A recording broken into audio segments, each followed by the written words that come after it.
Hello Reds, welcome along to All for United.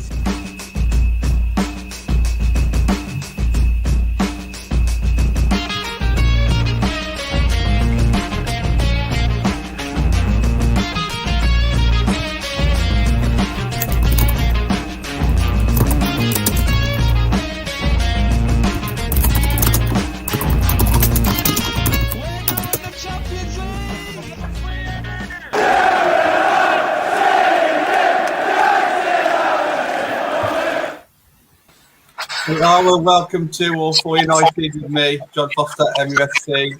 A full house tonight, the usual team, Natalie, Matt, Ben. How you guys doing?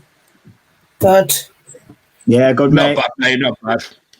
Good stuff. Lots happened in the last week, hasn't it? So we'll address quite a few things. A few more things will be in more detail than usual, but this is a match reaction show, so we need to celebrate the win against Bristol. Unfortunately, Arsenal scored that last minute stoppage time winner, which kind of knocked us out of that Champions League. But we kind of knew that we was very unlikely to get that anyway. I also want to talk a little bit about Jackie Groenen. So a few things on Twitter being spoken. I think it's really fair that we at least address that and kind of give our opinions on what's going on there. And also, most of the conversations are about transfers now. So a lot of fans are thinking that, yeah, this season's over with now. Let's move on to next season. And there's no rest for the wicked, as I say. So let's talk about the calibre of players that we could potentially be getting. Nat, bring you in first of all. I know you've had a busy weekend, but what were your thoughts on the Bristol result and game? What can you say? Everyone in the comments, what can you say? I was at the protest. I'm not going to say I wasn't. I was there. I was at the back. I was by the Munich statue. Ben was there too. That was on my mind. That was what I was thinking about. That's what I'll always think about. I think, the signs say protect the legacy, protect the club, defend the club. For me, the club is it all.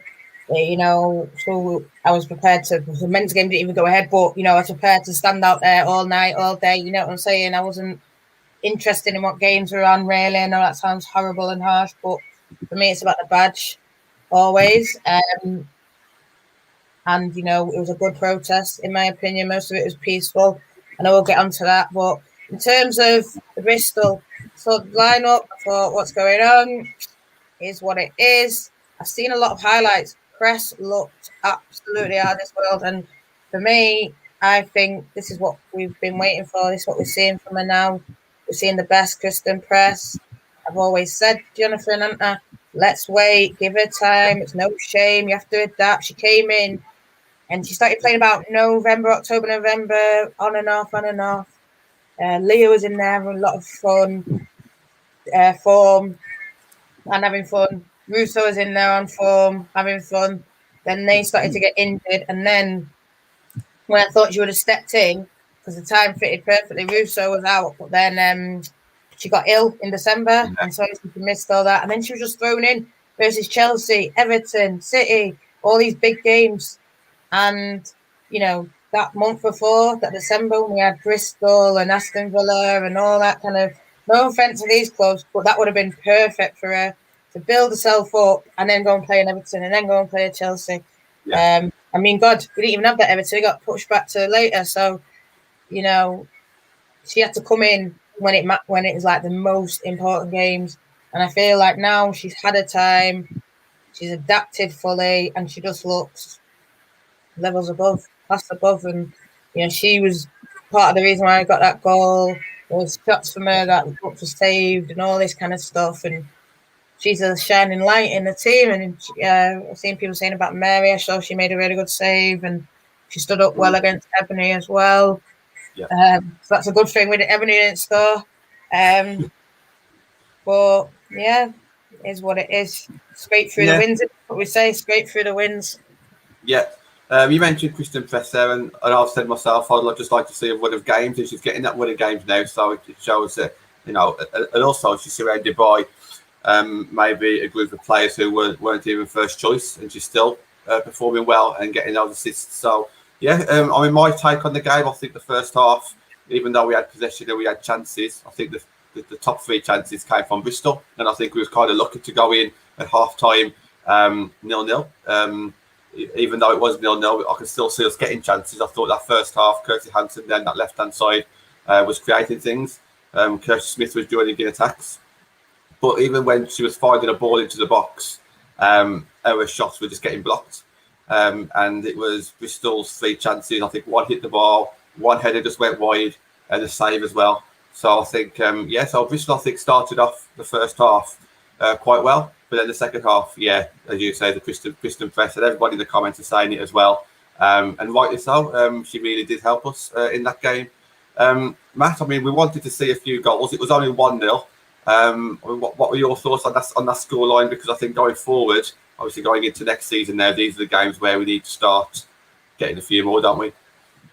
Absolutely. I think I want to say woeful, John, because I look at it and we had 18 shots and 3 on target, which for me is just not good enough. I was reading sort of at half-time comments on Twitter about, wrong choices in midfield, and I probably agree. I think we've said, haven't we, so many times now about creating things and putting the ball in the net. So I'm not going to keep harping on about that, but it's in black and white, isn't it? So, Nat talks very well about press, and it's kind of unfortunate that now she's showing her best football and we've got 1 league game left and 1 cup game.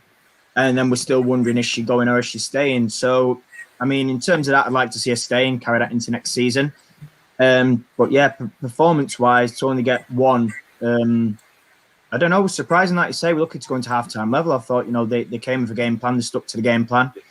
It caused us issues. 2-3 times, I think Mary bailed us out. Obviously, they hit the bar as well. I don't know, it just looked disjointed. I think that's probably the word I'd use, disjointed performance, where, like I say, 3 shots on target, and, we're a top, we're 4th, so I suppose we're a top 4 team. It's not, it wasn't great, but, we got the win, so I suppose I can't criticise too much because, the 3 points is 3 points, but it wasn't really a performance that you want to be sort of seeing maybe even again, to be fair. I was going to say going forward, but I think again it was just, it was very, very bitty, wasn't it? And like I say, disjointed for me. Yeah, look, we got the win, which is the main thing, and sometimes you can turn around and say sometimes you need to grind out wins, but I think we have seen that probably too many times this season. Where we've turned around and says, "Oh well, we got the win. That's the main thing." And I think, obviously, looking forward to next season now, if we do need to go into that top 3 spot, these are just the games where we do need to kind of get those goal averages up, don't we, and score those goals. But yeah, I look, going into the game, I think it was something like 10 goals in 2 games with one against. So I went into this game quite confident. Ben, I'm sure you went into this game confident as well, but unfortunately, half time it was kind of confirmed that Arsenal got that last minute winner. So now we're not in the Champions League. What are your thoughts on that now? I'll start off with the game, mate. It's just, I only watched a 50-minute highlight package, so I do apologise to the viewers. I can't give a proper, decent overall picture of the game, but from what I saw, it just looked like it was a dead rubber for us, really. And like I said on mine and Matt's show, it's always dangerous playing a team that are fighting for their lives. And Bristol City, by the way, by the looks of that 15-minute, 20-minute highlight package that I've seen, they had quite a bit of the game. They was going for it. They hit the bar as well, if I'm not mistaken. Yeah. It's just, I don't know. I think it's just an end of season, or near enough the end of the season, a typical end of season performance where, but they probably knew that Champions League's out of their hands now.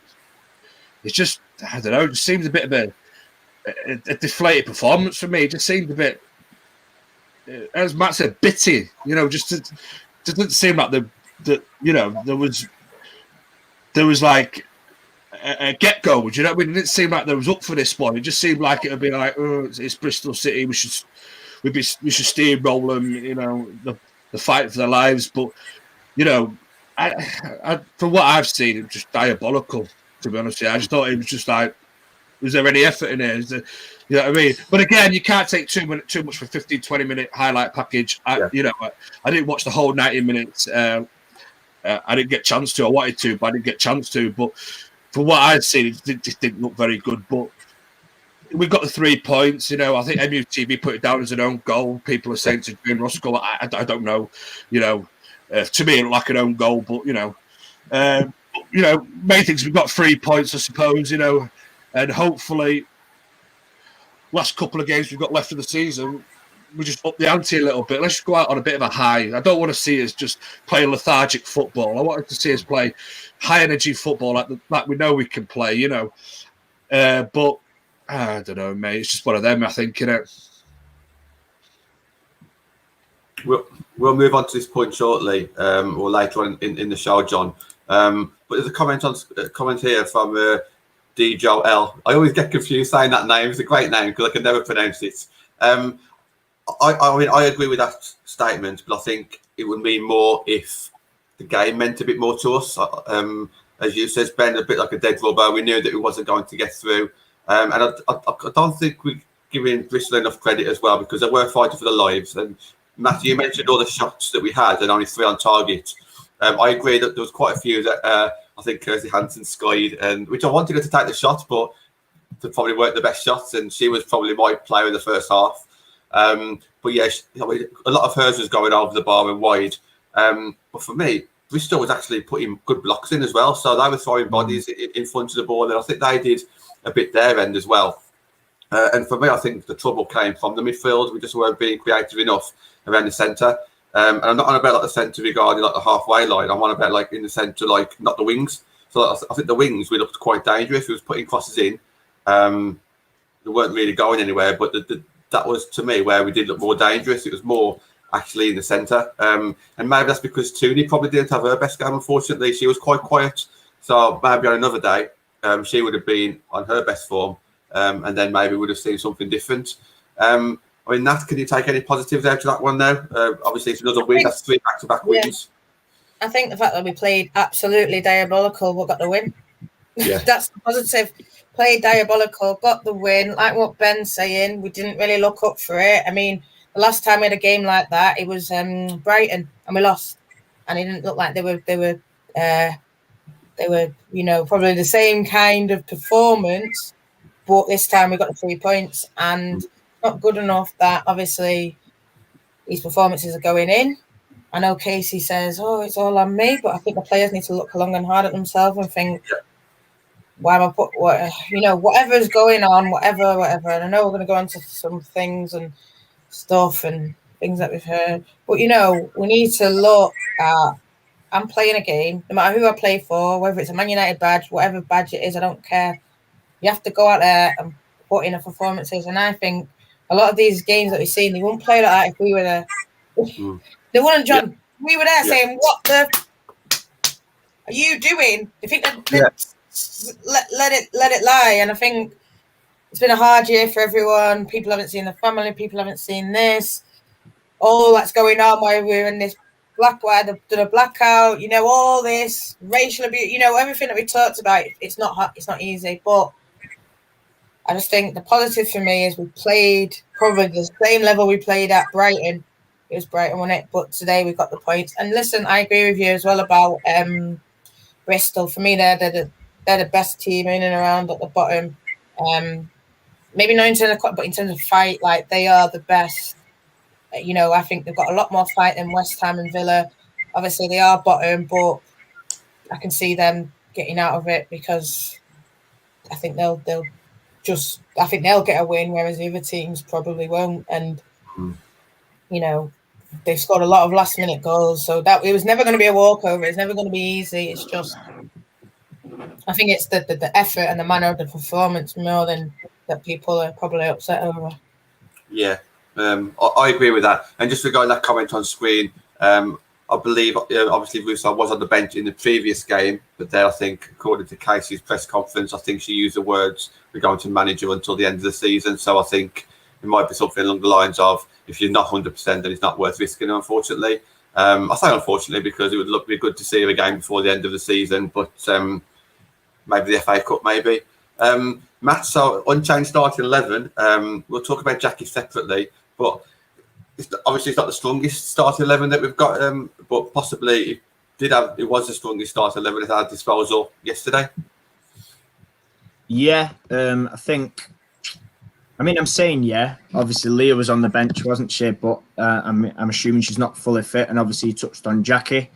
So obviously, if we go with that, Leah wasn't fully fit. Obviously, Jackie, we're going to touch on. So I'm not going to go into that yet. But yeah, it probably was. Like I say, barring them two, we'll maybe argue that Maria could have been chucked in, possibly at fullback. But listen, I think for what we've got, it was, like I say, for sort of fitness wise, anyway, it was as strong as we could have put out, really. But yeah, it's one of them. I mean, Nat was talking about sort of the things we've had this year about no fans and issues and that. I think it's a good point, but I think for me, it's one of them where it shouldn't be an excuse to those players. You can't excuse a bad performance just based on circumstances, because it's not like they're going through it as a team. It's worldwide. Obviously, the abuse, is them. But regular folk are getting abused as well. But I think it's one where, you can't be like, if I turned up to work and I didn't plan my lessons and I couldn't be bothered, I'd get absolutely slated and probably dragged into, the boss's office. So it's like, yes, there's things going on. Yes, we could come up with excuses, couldn't we? But there's still no excuse for not going out and performing. And if we get outclassed by a team, me personally, I can take it. If we're not good enough quality-wise, then fair enough, and we get absolutely mullered, then that's that. We can look at that in summer and bring in quality. But when we're playing, no disrespect to Bristol, but bottom of the league, and they're having, like I said before, they had more shots on target than we did in less attempts on goal. I don't know. I don't even know what to put it down to. But we can't keep seeing, regardless of injuries and everything else, performances like that. And like Ben said, it might be the fact that Wales now to play for and they know that, but you still shouldn't be putting in a performance. At the end of the day, they owe that to the fans watching. To put in a shift. It's not the end of the season. We're not going on the beach yet. We still could have potentially, prior to Arsenal getting that last minute winner, nick Champions League. I mean, it wasn't possible, but what I mean, we've got nothing to play for. We're feeling a bit tired. Do you know what? That performance reminds me of a term that we used to use in the men's game. Looked like half of them were already on their holidays because looked like they just couldn't be bothered to me. But again, I hold my hands up. I've only seen like a 15, 20-minute highlight package. I've not seen the whole 90, so somebody could say to me, well, Ben, you've not watched the whole game. Listen, this was good and that was good. But it's like watching Match of the Day, really trying to pick out what bits that you've seen, But I can understand why Casey takes it upon herself to blame herself, to try to deflect the heat away from the team. But I agree with Matt, though. Some of them players should be stepping up now. They've had a massive opportunity with all the injuries that we've had, with all the illnesses that we've had, etc., etc. There were some big chances for some of these players that have been on the fringe for most of the season to step up. To her credit, Jane Ross has stepped up a little bit, hardly setting the world on fire, like you said, but she has stepped up nonetheless. I just wanted to see a few more of them just step up a little bit more. Some of them are playing I'm assuming they're playing for the careers. Contract situation, I don't have a clue with, man. Matt and Nat know more than I do about contract situations and what have you. But some of them, I'm sure they're playing for their contract. I'm sure they're playing to try and get another season at this club, or to try and put themselves in the best possible position for a decent move elsewhere, But it just looked like it was so bitter yesterday. It was like it's one of them that Bristol wanted it more than us, Show more fight, show more passion. And that's what I expect from a Bristol side, though. Like Natalie said, they're probably one of the better ones at the bottom there. I think someone on MUTV is saying that West Ham are out of reach now, but Aston Villa are not. I don't know quite know how that's true. I've not even looked at the table myself, but it's going to go down to the last game of the season. Matt Beard's always one of those that can pull some rabbit out the hat. So best of luck to them. The game was a game of football yesterday. Whether that should have been allowed to happen or not, the different discussion. I think we should have battered them. In a way, we should have gone out there and given a very professional performance. But yeah, it's one of them, mate. It's a little bit disappointing, but. At least we've got the 3 points, I suppose. I can't whinge too much. We've got them 3 points, That's the main thing. 3 points on the board. I just want to see the last 2 games that we've got of the season, in the cup and in the league, just to go out there and just just to show a bit more of ourselves, give a bit more fight. Let's just take a bit of the hit. Instead of Casey Stoney taking the heat for the players, I want the players to take the heat off Casey Stoney a little bit, you know. And I think that's only fair because we've got a terrific manager. And I hate seeing people fucking slaggering her off on social media every fucking time. The result doesn't go away or the performance doesn't look as sharp as it should do. Because at the end of the day, she's sometimes fighting with her hands tied behind her back. And we'll get onto that shortly. But, you know, just want the players just take a little bit of the heat off Casey for once, you know. Just get for the last couple of games. That's all I'm praying for. This is all I've wanted ever since we kind of knew that we was unlikely to get top 3. I just wanted us to win the remaining 3 games. We've won 2 of them, and just so we can have something to cheer about at the end. Not because cheer about being fourth, but cheer that we've closed the gap on the points, and we're still doing that. Thankfully, if we had dropped off completely and we ended up like 6 to 9 points behind the top 3, then we can't really say that there's been massive progression, can we? But it's really important that we get these wins. And thank you to everybody in the comments. I've seen it on other people's channels. Sometimes you just need to refresh. So thanks for giving that a go. I remember what I was going to say regarding Matt now, but the way that they're playing and maybe the mentality, do we think that there's potential, like some sort of things going on behind the scenes where it's causing a bit of unrest or a bit of instability, whether that be with the players' contracts, whether it be with the club, with what's going on with the club, with obviously new director of football, the protests, everything else that's going on there, the Super League. Does anyone can start this conversation, but does anyone think that there's something going on behind the scenes that's maybe preoccupying Casey's minds or the players' minds? Who do you want to start? Do you want me to start? I heard you say Matt, and then you did. Oh, you don't. Anyway. Yeah. Whoever. I think it is definitely. Look at what's going on. European Super League. You're telling me that's just only affected the men's team? Of course, it's affected the women's team. Of course, it has. You know, there's people going into Carrington. Do you think that's not affected the women's team? They're in Carrington, so of course it's affecting them as well as the boys. And the thing is, though, we all know we've moved to Carrington, and I think that was we all celebrated. But what were they doing in the middle part? Yeah, and I think that's. I mean, press even made reference to it the last game against Spurs. She says at the start of the year there was some disjointedness. That's not what you want to hear. So for me, SV, the frozen pitches, I think Emma Sanders even reported that. And they went to Cliff for a bit, but that's not good enough. So I don't know if people have been to the Cliff, but people who do, who've ever seen it, it isn't good enough. It's just one pitch, an inside pitch. Broken down stand. I don't know. I don't go there, but people tell me it's not that great.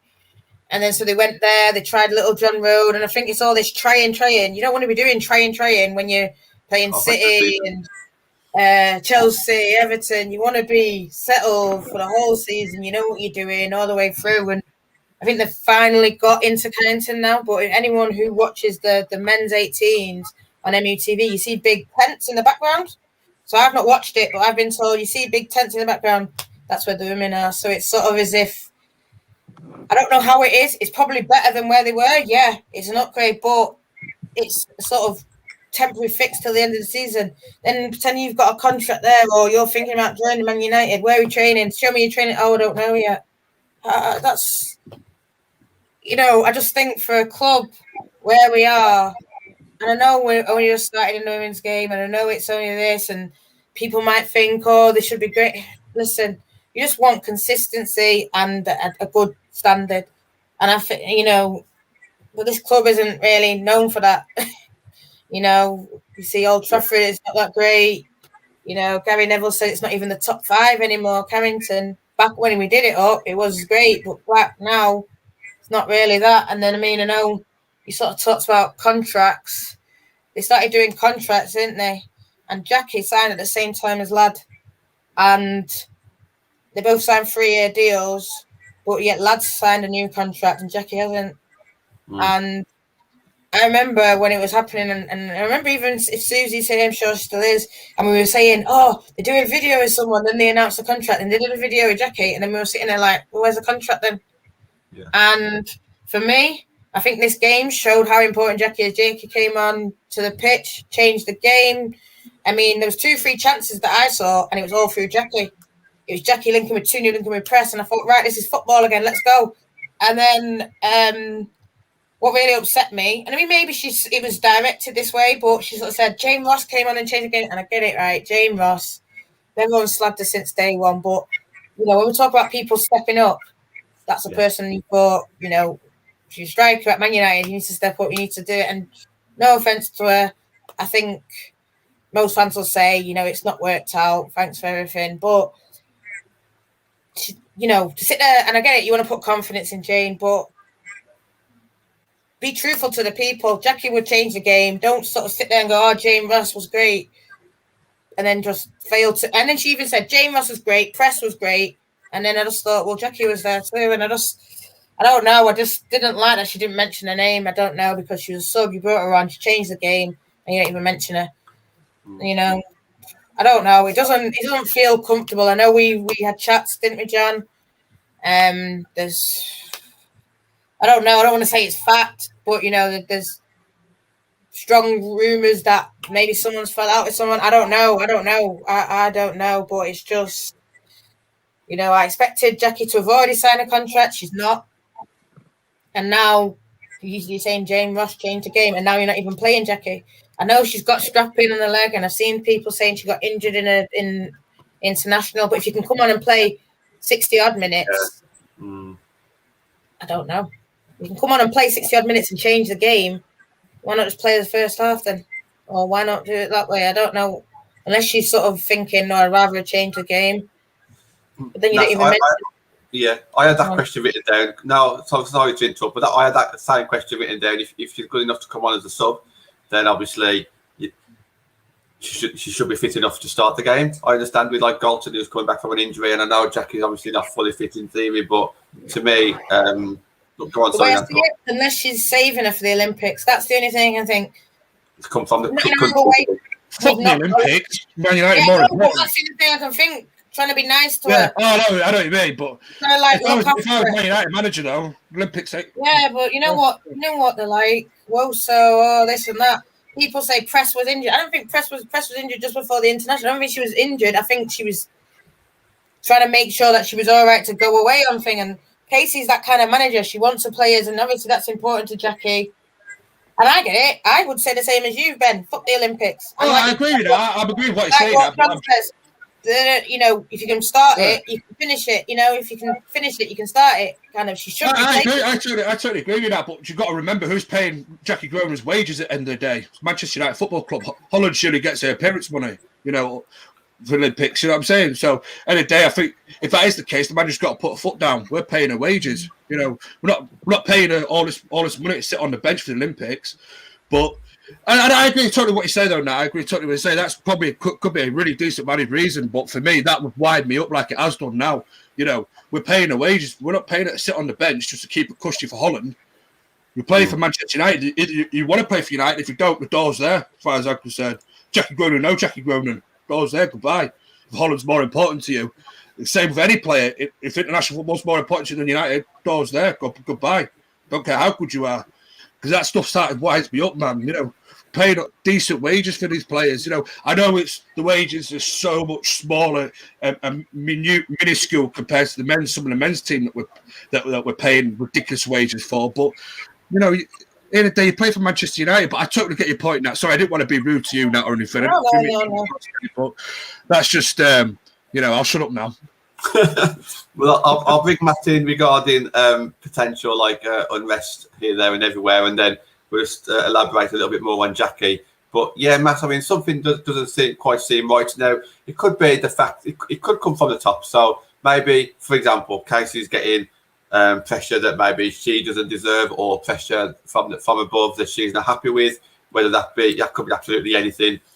That could rub off on the players, because I think I mentioned this to Natalie on one of our voice notes.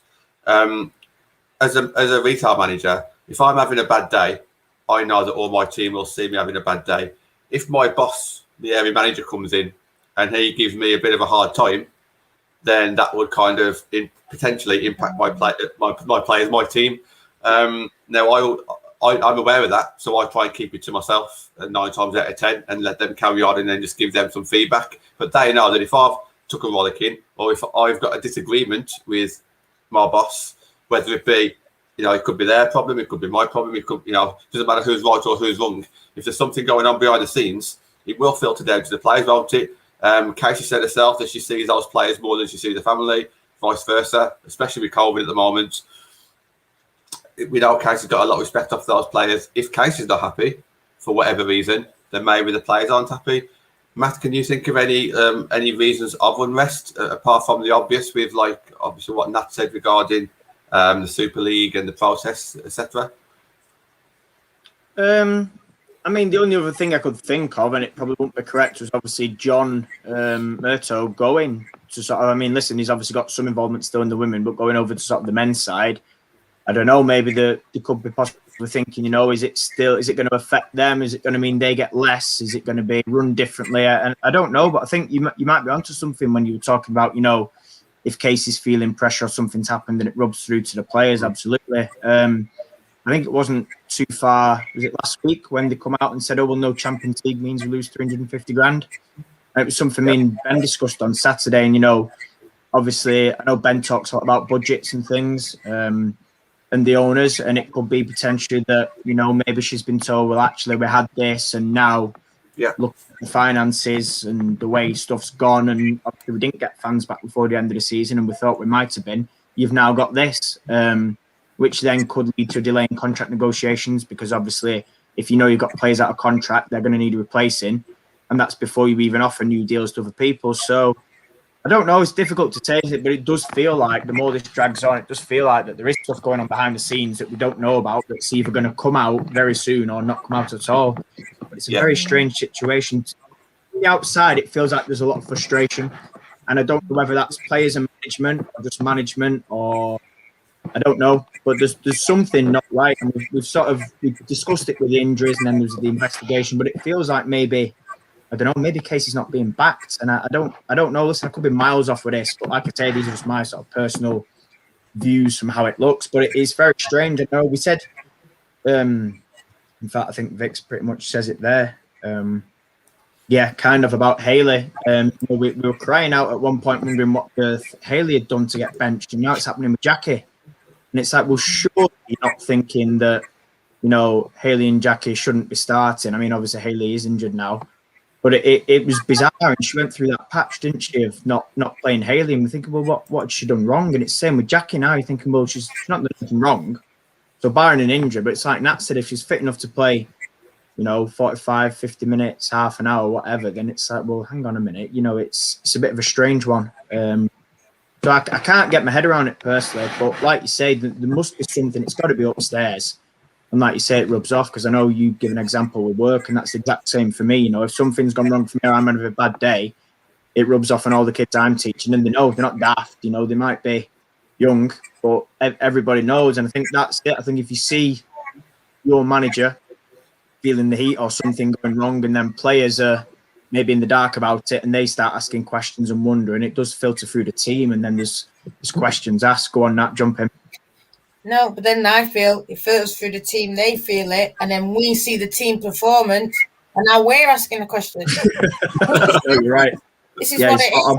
When we're playing well and this and that, and like you say, you can take getting beat as long as it's fighting until the end, but then when you're seeing performances, like what Ben says, like they're already on the beach, but we're seeing that long time, we've been seeing it for a while, and we've been in this sort of spiral, and then we're not seeing the better players play, like you say, Jackie, Hayley. You think people aren't going to sit and think what's going on? So that's why I feel guilty when I say things, but at the same time, it needs to get said, because we're sitting here, we're looking at it, and we're thinking, what's going on with Jackie Groenen? Why the hell is she not playing? If she's fit enough, she should be playing, and then you don't even mention her as changing the game, and that could just be nothing. It could just be an oversight. It could just be, like I said, trying to boost Jane. But I just think there's something going on. Like I said, there's I'm hearing whispers about everything, and I know we shouldn't always believe whispers, but it doesn't feel right. And I mean, I can see a comment there. I don't know if you want to talk about it now, John.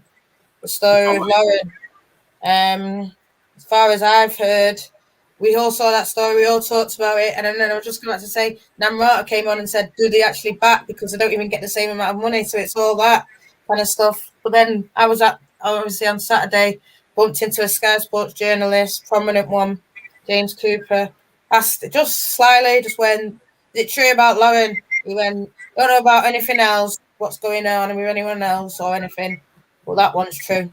So, you know, you can say, what does he know? Wait till it comes out official. Yeah, I'd always say to everyone, wait till it comes out official. But I mean, yeah, he's close to anything. Exactly. We've seen the press conferences. He starts the press conferences. He finishes the press conferences. Probably won't tell me again now I've named him, but you know, who cares? Top journalist though. He's a top guy though. Yeah, top, close to Man United. So if he says it, yeah. And the thing is, though, he didn't break the story. I just put it back to him, and then he just said that one. But the thing is, though, to lose her, she's, to me, is one of the best players. I've said it a long time. And then we still don't know what's going on with Preston Heath. I'm seeing, you know, Casey was so vibrant when, they know we want us to stay. And now it's just sort of like, no comment. And then, so they might go. And then here we're out here wondering over Jackie. I mean, I know that then rivals will come in here celebrate, and I know then people will say you're being too depressive and that, but really think about it and think, Casey Stoney don't want to lose them four. No one wants to lose them four. So when Matt says, are they being backed? Are they really? You know, I think it's I sit here and think, we have questions on this channel about the men's team. Is Ollie being backed?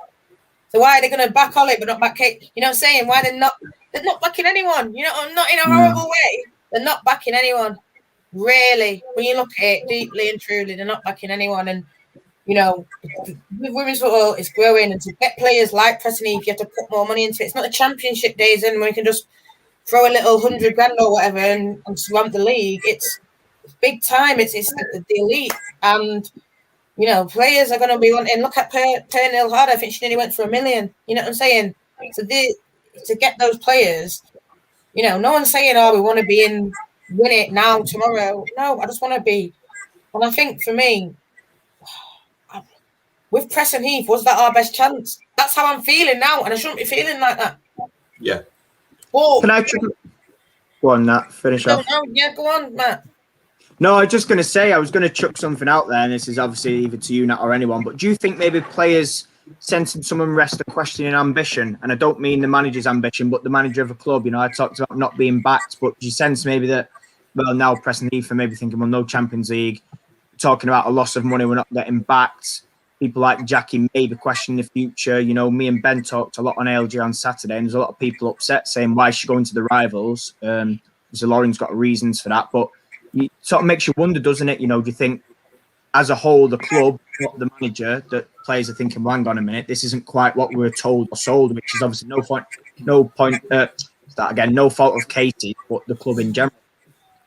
I'll let Ben come in and answer this one, but me, I just want to say everything was absolutely fine over Christmas. This has been since the last 3 or 4 months. Something's happened, and there's more than injuries. Something's happened where I think that for the first time ever, maybe Casey is in full control of what she wants to do. Maybe what she wants, she probably can't have now. Whether that be her players, whether it be the training ground, whether it be something to me doesn't quite sit right. I think Casey's changed a little bit. You know, I'm being a bit down. I'm not down about the results. I'm not down about league position. I'm down because I don't think Casey is able to do what she wants to do fully. And maybe this is the first time that she's probably experienced that. And maybe she's on a downer. Players probably get wind of it. They're on a downer. Let me bring Ben in before we move the topic on. But it's definitely something to think about. We spotted it. We obviously think that there's something going on that we don't know what it is. It could be something small. It could be something big. But I don't think that those players who've been playing for the last 3 or 4 months, it's a true reflection on what they can do. And I think it's something behind the scenes. But yeah, go on, Ben. Something's definitely happened, mate, behind the scenes. And I said weeks and weeks and months ago when all this Bunny Shaw talk was about don't get carried away. I don't trust these players. I don't trust the people in charge of the football club. I said budgets will get cut. I've been banging about budgets for ages. Everyone was getting carried away with Buddy Shaw. Now look where we are. It looks like she signed for City. I've always said to it, sign and seal on a dotted line. That's why I'm probably the worst one I've on a transfer talk, because I don't trust the football club. I don't trust the people that run this football club. And it's not John Murto. It's not Ed Woodward. It's not Matt Judge, whoever else it is. It's the Glazers. You know, I think they were banking on this Super League to go through. You know, and I think they were banking on having the women's team in the Super League as well. The European one, that is. I know we're in the WSL for anyone that might get confused. But for this European Super League, they were banking on this. You know, and I think unrest has happened a lot for that. Natalie said, this training ground business, where are we training? I thought there was no room at Carrington. They kept spinning off the spiel. There was no room for this women's team in Carrington. We've got too many teams in there. You know, Carrington's not as big as people think it is. You know, it used to be 10, 15 years ago, top of the pops, you know.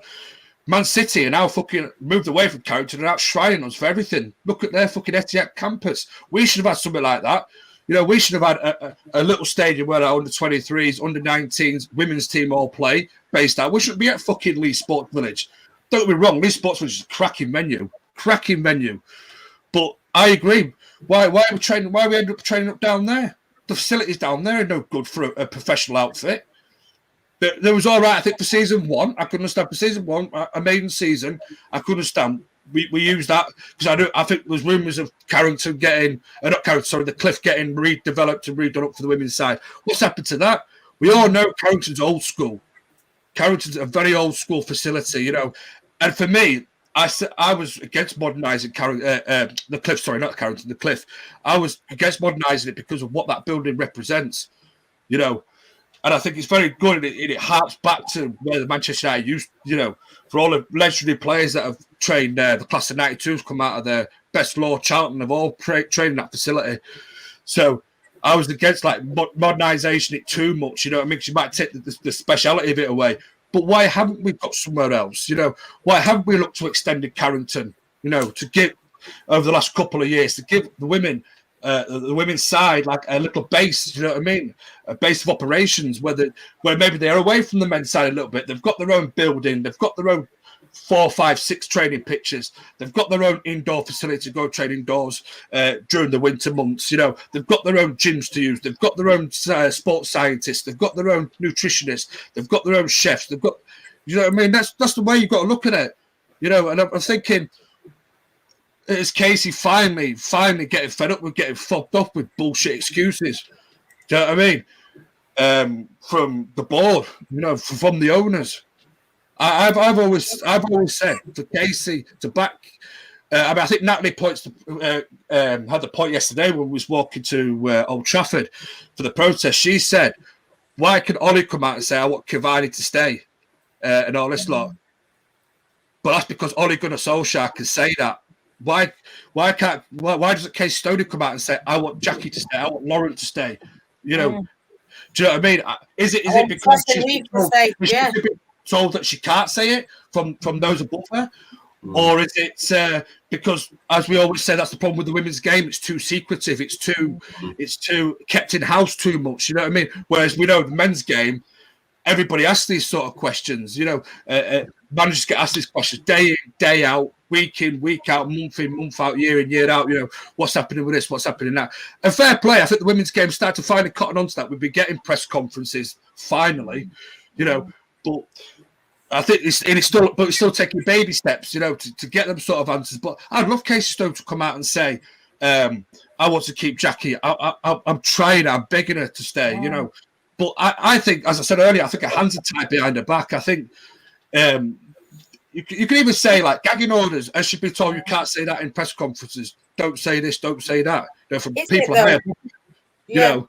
The way I look at it, though, Ollie can say what he wants because he's a United legend as well. Yeah. So he can sort of maybe say about Cavani and playing at a full Old Trafford and all this kind of. He can say that because, you know, he can, you know what I mean. He can say it because he's everything that he's got. No matter how much they try to then push on it, he can push back in a way. Whereas, she's not really got any managerial behind her. Yes, she's got us, but it's not like what Namrata says. How big are we in terms of the whole? Yeah, exactly. Yeah, exactly. We spoke a little bit about players potentially leaving. Nat and Matt, you had a good chat in our bit of a group chat a couple of 3 days ago about like the caliber of players who could potentially come in. And start off with yourself, Natalie, regarding your thoughts on not necessarily who could come in, but now that we're not in Champions League, can we attack the big names, and do we even need the big names? That's the question, I guess. Well, obviously, Bunny was a name that we were looking at. We got Simon on, and he said, "Yeah, she's ready to get Champions League. She's ready. Let's go." Obviously, we've not got Champions League now.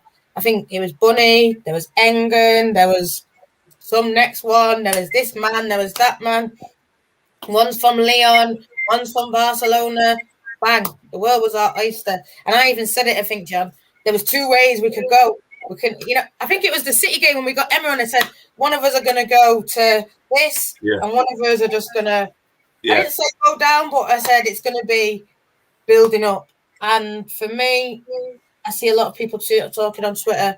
The level isn't going to be the bunny shot. It's going to have to be that one below. And there's players about there in different leagues, Spanish league, German league, Swedish, Norway. I mean, there's looking at this Burrisa now. It looks like she's going to have people are saying Baltimore could use the Lauren money and buy her. That's what I can potentially see. Because, it looks like Lauren is off, and so let's look at using that money to get a player like that in. But for me, I think if a good player is out there, no matter where they are, go out and get them. I'm not saying let's get all young, but I just think, we're not going to get the top world-class level, potentially. We're going to have to go for the level below that. On that, though, I agree. But if you look at the signings who we brought in with Ona and Russo, they weren't necessarily world-class when we bought them, but they could become world-class. And maybe that's the kind of level that we need to go for.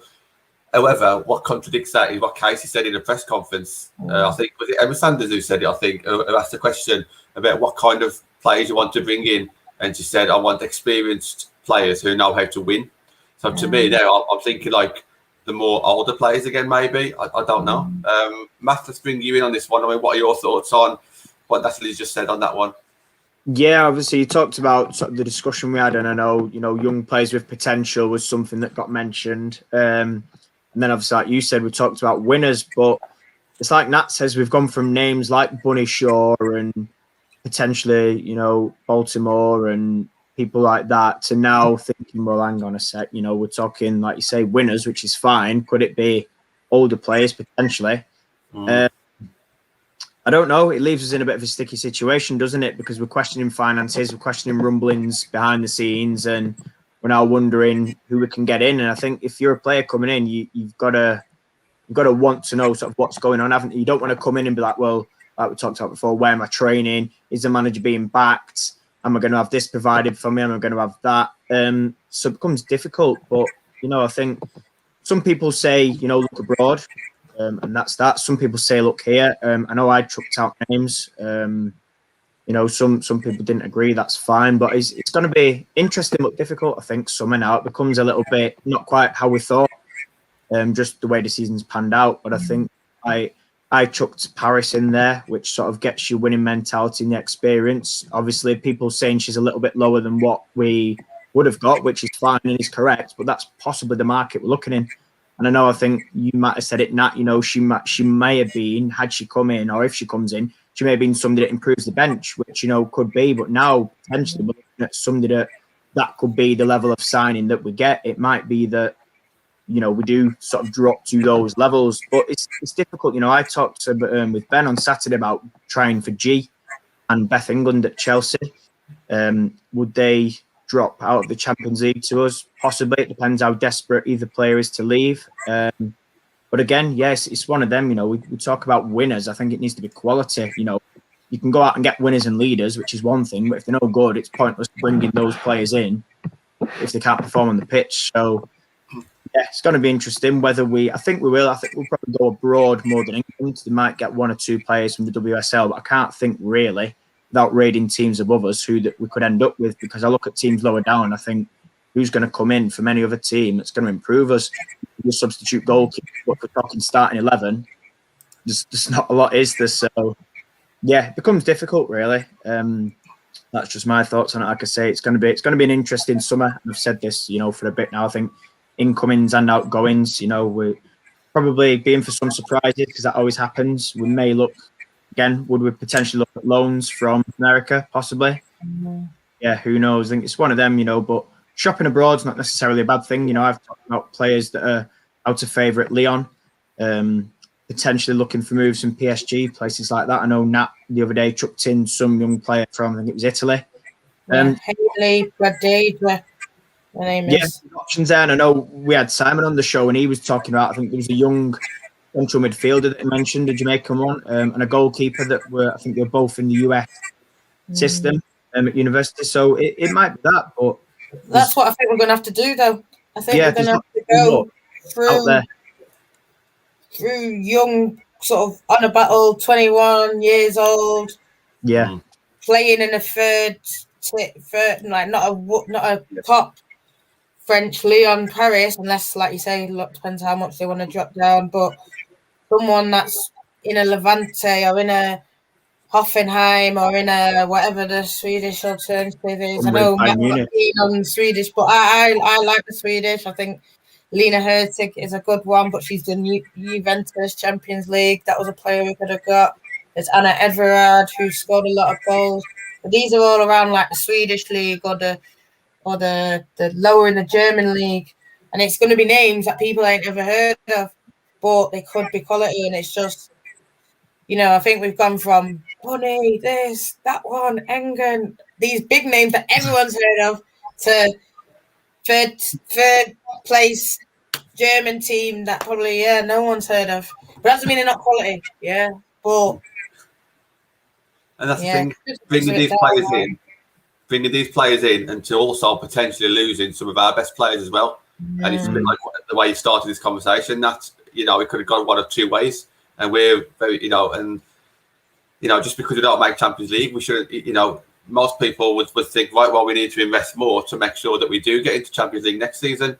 We don't want to end up like, say, an Everton or a Reading or like Birmingham's in the past or something where, 4th is the maximum you're going to go. And then we just start gradually going downwards. We need to look at this and start thinking, right, we could be really close this time. If we didn't have as many injuries, if we had a couple of extra players, and then obviously build on that instead of looking at it and think, right, we haven't made it, we've lost our opportunity, now let's take a step backwards. Ben, I'm conscious of time. Just let me know your thoughts on the transfer situation, what the guys have said, but also, obviously, you was at the protest yesterday. So if you and Natalie just want to end the show about what you saw and whatever you want to talk about there as well, mate. I'll start off with the transfers, mate. I think it's all about finding hidden gems in the summer. I don't think we're going to get. Listen, I said it for months. People have been unrealistic with all this person, that person. Like we're going to be like the next Galacticos. Calm down, because like I said before, budgets. I don't trust these lot with budgets. As much as I'd love to say, Casey, fucking go out and sign the very best that we can sign. I think it's all about finding them hidden gems, like Natalie said, from the sort of maybe teams that you've not really heard of the players of. But there's some fantastic players out there. Let's not forget, in your German leagues, in your Swiss leagues, and that, in your French leagues as well. But you're probably not going to get your top caliber of players, but you're probably going to get the next down. Because, like Matt said, I don't believe, apart from the top 3 teams in the WSL, any of the other players have got any hidden gems that are going to improve us. So we're going to probably have to look abroad for like a hidden gem, and that's what's so good about Manchester United is like we bring in these hidden gems, we make these superstars, we make them world beaters, and that's always been a Manchester United way, We didn't buy Cristiano Ronaldo as a mega world superstar. We made him a superstar. We didn't buy Wayne Rooney as a world-class player.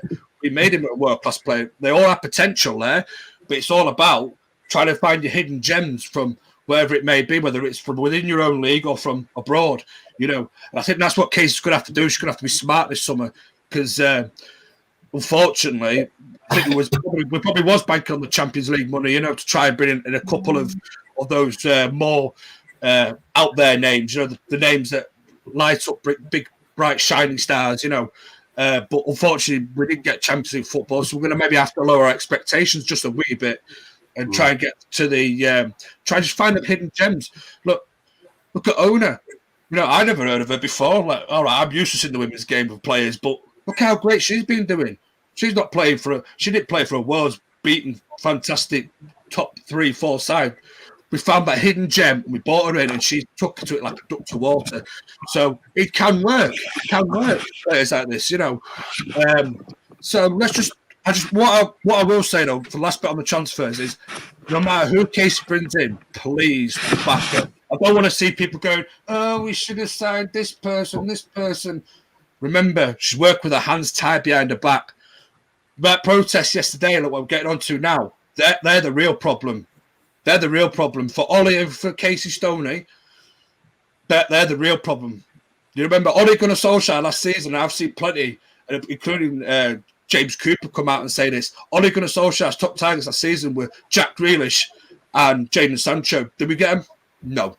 Got Donny van der Beek, who hardly plays. Donny van der Beek, I do think, though, he's a terrific player. I think next season you'll probably see a lot more of Donny van der Beek. But again, not his first choice signing in that position. That was Jack Grealish. Did we get Jadon Sancho? No, we've got Amad Diallo. Great, fantastic little upcoming player. Couldn't get him to January since we bought him in. Played a couple of matches. Not seen him since. Palestri, doing the 23s. Done all right. Gone out alone. Not setting the world on fire.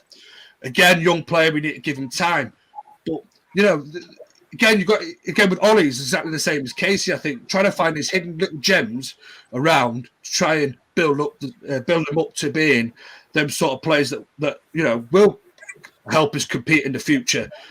But it's all about backing these managers. And the protest yesterday, the big vast amount was peaceful. It was processed in the right way. You've had a couple of absolute prats that were absolutely tanked up on alcohol. I mean, Natalie was there. One of the guys started a fight on a kid for wearing one of these tops on here, the Megastore Red, he's the problem, blah, blah, blah. That's the same guy that broke down one of the disabled doors to get into Old Trafford. Same guy that's robbed the camera onto the pitch. Mm-hmm. So he was definitely tanked up on booze. Had he not have been, he probably would have thought did things differently. It's the problem with football fans when we have protests, and it's one of the first times they've all been able to get together. And a lot of these hardcore Reds, Natalie or no, they usually go to ways on the bandit bus, or cup finals, get absolutely tanked up on booze, because that's the English football mentality. And to be fair, it has split the fan base in half. Some people that I've known that have gone since the 60s, 70s are saying it's wrong. But then again, equally, some people that have gone from the 60s, 70s, 80s, 90s, all the way through and saying it's right. It's about time that this had to happen.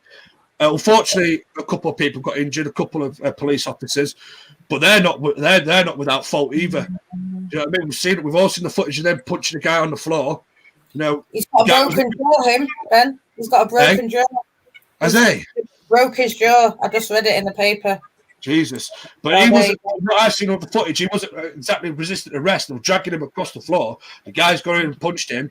And then yesterday, obviously, I could understand they're trying to push people back. And I think there's a girl on YouTube. I don't know if anyone follows it. I think her name is, I can't remember her name, actually, top of my head. But she's a Bolton Wanderers fan, but she does a YouTube channel. She's quite big. Pardon? Stunt Peg. Stunt Peg, that's it. She was there yesterday. She caught quite a bit of the footage there. Where I was stood literally where she was stood. But obviously I went back to Natalie, so and all the other friends up there, Shannon, Nat and that. So had I stayed where I was, I'd have been in the middle of all that. But the one thing I will say is from what I saw when I stood there was around the disabled area where I usually take my son on a match day. Was I don't know if something was said to the guy or he said something to and the copper said something back, but all of a sudden you just saw bottles, lighters, flares. They're trying to scrap with each other, and it all just kicked off from there. So the police, the herd mentality, try and shove everyone back. But obviously there's the barricades there, like Stumpeg said, we couldn't go back. And the language the police are using, by the way, That's what shocked me, effing and blinding at people. You know what I mean? That's no way to try and control the crowd. You try and, obviously, I know it's a heated situation, but you try to take the heat out of it. But when you're effing and blinding at people as well, that's no way a police officer should be behaving to try and. And then at the far corner, there's kids that were on the wall, trying to get off the wall. I saw baton flying from the police. They're not without fault as well, you know, in the grand scheme of things. Should we have stormed Old Trafford's pitch? You know, a lot of people, it's divided a lot of people's opinion. But as Roy Keane said, it sent a message out there, you know, a message loud and clear. And Roy Keane said, I can't find fault with that. I can't fault United fans for that. It's good. Enough is enough, you know. I'm a bit more upset about the criminal damage. Do we need to kick down doors and smash glass and everything and smash other people's property to get out? You know what I mean? When you're on the pitch, fair enough. The first lot, by the way, that got on the pitch, by the sounds of it, performed all right. All right, they might have chucked a flare up at Sky Sports, but their boxer, Jamie Carragher or something daft like that. But, you know, it was the second wave that were a bit more destructive, you know. But, you know, I'll hand over to Nat now, but, you know, I think we've got our message out there, really, in the grand scheme of things. Yes, these could be handled differently, maybe gone a little bit differently, but the police presence were actually, I will just end on this, no coppers there at the start. Some stood right at the back there on a match day that they've got like a little, in the car park, they've got like a little plinth type thing, but they all stand up to get a good view. Other than that, nothing. There was no police behind the barricades to help them poor stewards, you know. So it was under police for a big event. But I'll hand over to Natalie now because I'm conscious of time and I'm blabbing on. No, this is what I say. We talk about underfunding of the women's team, not just in transfers, but in facilities, in stadium, in all that kind of stuff. And this is a protest that everyone knew about it. Big accounts were tweeting about it. Everyone knew the flyers were being handed out. The people were making stickers. They knew, you know, I read the paper before, expect around 10,000 people. Like we said then, I saw you at 12 o'clock. Yeah, there wasn't a lot of people there then. But you would think if you're expecting that many people, you would have either double the amount of security, some kind of, not barricade, but some kind of bit more than a little flimsy chair kind of stuff, and police there from the start. Whether it's just one or two, then it increases. It's sort of, there was no police there from the start. There was one or two stewards. Then a load of people came about one and did push forward, walk towards the Munich tunnel. That's when the police, suddenly there was about 10 police officers. And then the first lot I'm hearing, I don't know if there's a video, if anyone's seen it, but it's sort of like the door opened, then it was closed, and then everyone started singing "You Scar Splash." So there is a video where someone smashes glass. You didn't need to do that. If someone's gone, you know, if I was at the front, I probably wouldn't have gone in even if the door was open, but loads of people went in, kind of thing, you know. And I know of people who were on the pitch. Fair play to them. Like what all the apart from Sooners said, everyone was respectful. No one was violent. Yeah, there was a flare, but if there's 200 people and one person throws a flare, is that violent? Can you say everyone's violent? And I feel like this is the mentality, because around 4 o'clock when it happened, what you were saying, the guy obviously said something to the police. They run forward this, but instead of just going, listen, mate, knock it off, and maybe just arresting him and just that's it. It was bang, hitting him. Then he started to hit, and then all the bottles flew, and then that was it. And then they sort of, but the minute they stampeded, everyone sort of went after that, and that was it. It was over.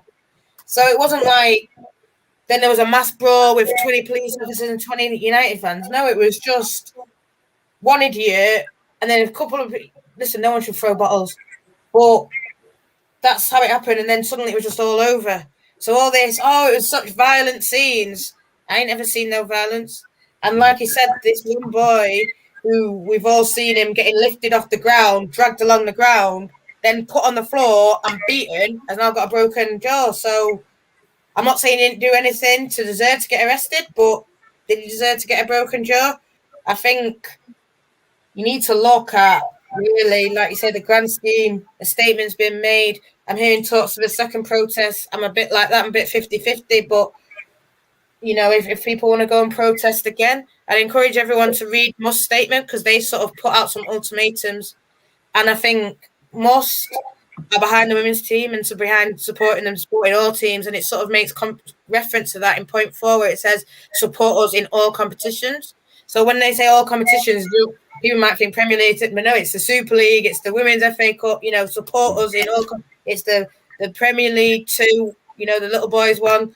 So support us in all the competitions and make sure that facilities are up to date. And I don't like to say it.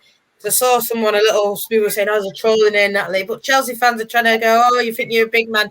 No, I think we could have easily got top 3, partly on Casey, partly on the players. But like you say, next year, this summer is a massive one. We can still get good players. It's just,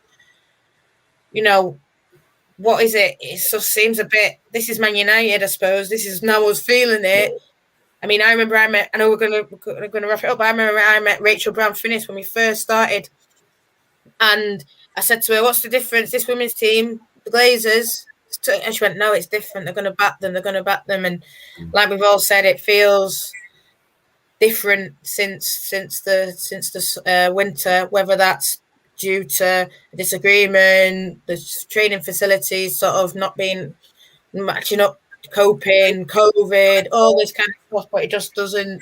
There's something going on. I think we're all starting to feel it now, and we just want answers, we want clarity, we want transparency, and we probably won't get it.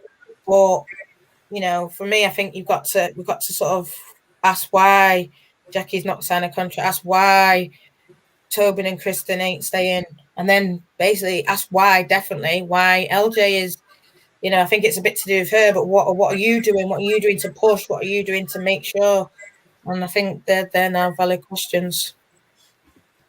We've had some cracking topics and conversations tonight, so hopefully people in the comments have enjoyed this. I think it's been very free-flowing. A lot of people have said some honest things about some really important subjects, and we could be off the mark on some of these points, but we could also be correct in some of these points. We've followed the team from day one. You guys have been going to the game since the very first game of the season.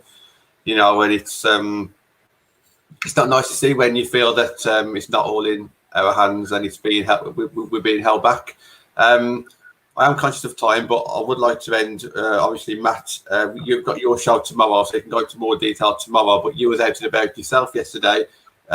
Different circumstances. You saw one of our ex-players lift a trophy. Our next FA Cup round opponents. Do you want to just kind of say what you and Gareth saw, and then we'll finish the show? Absolute chaos. That's what we saw. No, we was down yesterday at the King Power, like you say, sort of catching up, reporting, covering Charlie and that. And obviously, like you said, we're going to touch on. Well, it's not. It's a championship roundup tomorrow, and then a WSL team of the year on my show at 8:00 Twitter Live. But yeah, like I said, we were down there. She got 2 assists. They won 4-0. So that was that. Lifted the trophy. Lucky enough to get a second picture with her in that trophy again. So as Robert joked and said, "Oh, I'm a double winner." I'm not sure about that, but no, it was always nice. Just a little bonus. And good day out. I'd say it was pleasing to see her win it for the second time, and obviously now she gets a chance in the big league, which she deserves. So good day yesterday. Like I say, utter chaos, but wouldn't have it any other way. So. But yeah, like I said, we're going to a little bit more detail because we're going to round up the championship as a general now that league's finished. And obviously just discuss, teams turning pro. Do we think more opportunity this year to watch championship matches? Like I said, just the general, but there's more on that tomorrow. Oh, Gareth just joined in just as we were about to go. Thank you, Gareth. And Charlie will be at LSV in 2 weeks' time, won't she? Smash them, mate. That's what it's about, smashing them. Okay. Hey, Gareth, I've heard about your outfit, mate. About shit. Fucking stupid players. Battle have her in a pocket. Don't worry about that, mate. Yeah. Hey, John, you say about we might see it. She took a knock yesterday, so I don't know what's happening with that. Really? Yeah, she went down and she got subbed off, and I was like, and she was limping, so who knows? Might just be a knock. Hopefully fit in 2 weeks, but we'll see. Do a bit of digging for tomorrow's WFC show then. Thank you for tonight, everyone. Really enjoyed it. Thanks to everybody in the comments. Again, loads of new names I've never seen in the comments before, so that's great to see. Please hit the thumbs up if you've liked this conversation, this podcast, this chat, whatever you'd like to call it. We are back on YouTube on Friday. Yeah, Friday. playing. Yeah, men's team are playing on Thursday, so it'll be me, Natalie, and 3 supporters from outside of the UK. So we really want to get their thoughts on it as well. So it should be a great chat. See you all very soon, guys. Thank you. Cheers. See you later. See you, guys.